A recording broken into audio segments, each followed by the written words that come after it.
Cebu. We're actually waiting for his boarding pass because we are headed to Palawan.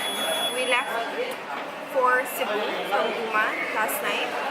And so far, yung expenses namin was the terminal fee, which is 15 pesos. And then yung fare namin, which was 720 pesos, that's each. We actually have the option to land trip or via ferry. Yung land trip, I think it's like 100 plus or 200 plus. And then the ferry, my economy naman, which is 300 plus. We opted via ferry lang kasi arte kami. We want to be comfortable on the trip and also aircon kasi siya yung choosy. And then, on the way here sa airport, the fare was 250. I don't know if it would have been cheaper if we booked Grab, pero yun. We just took a regular taxi na lang. And, Luis is actually a close counter something yung ticket niya. So, we are waiting for when we can confirm na kuha na namin yung boarding pass niya. Mine, I already got it.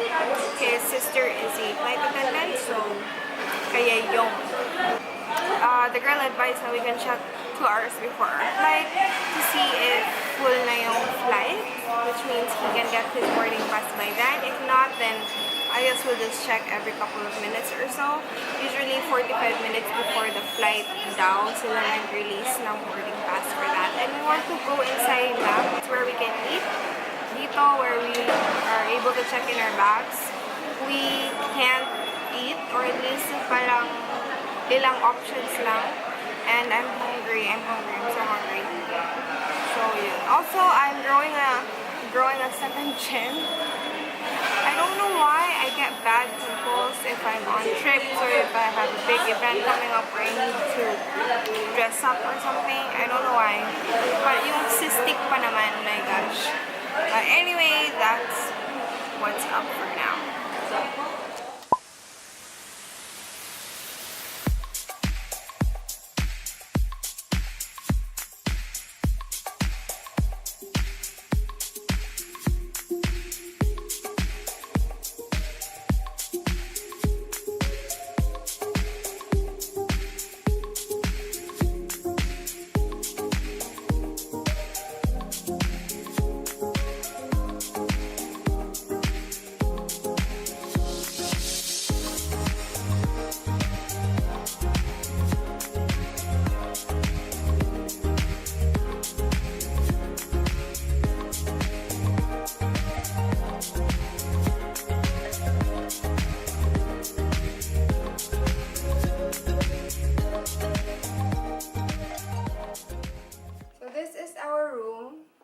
The door is actually here. Glass siya, so I put the blinds down. We have a table here set up for dry rack. Our bags are here. Sink, and I don't know if we have a refrigerator. Meron. We have to plug that in. We have microwave, utensils, plates. They also have a menu. Their spa is very, very expensive. My gosh, I'm not used to that. And they have 2 beds. I think queen beds though. Right? Here we have 2 beds. And the mirror is not full length, so that's sad. We can hang our clothes here.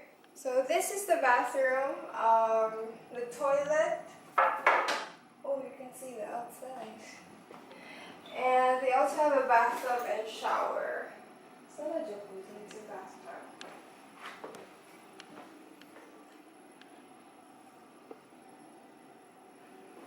Okay, I don't know what happened.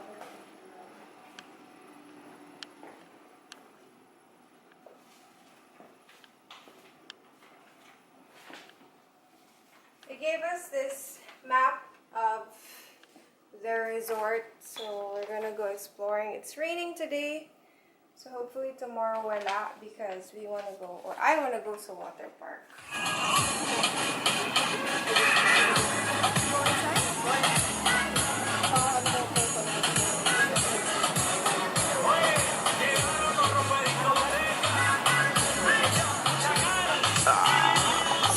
Julie. Later, fire dance over there.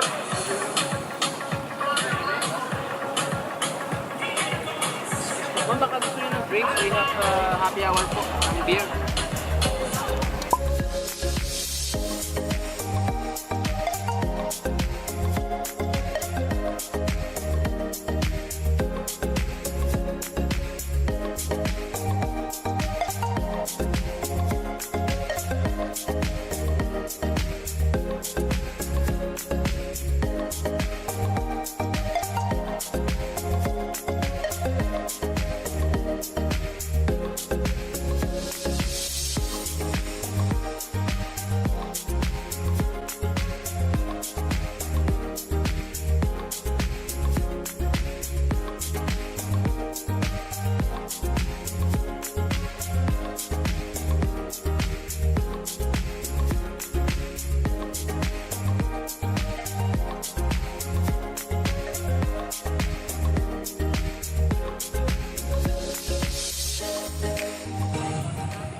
To the world right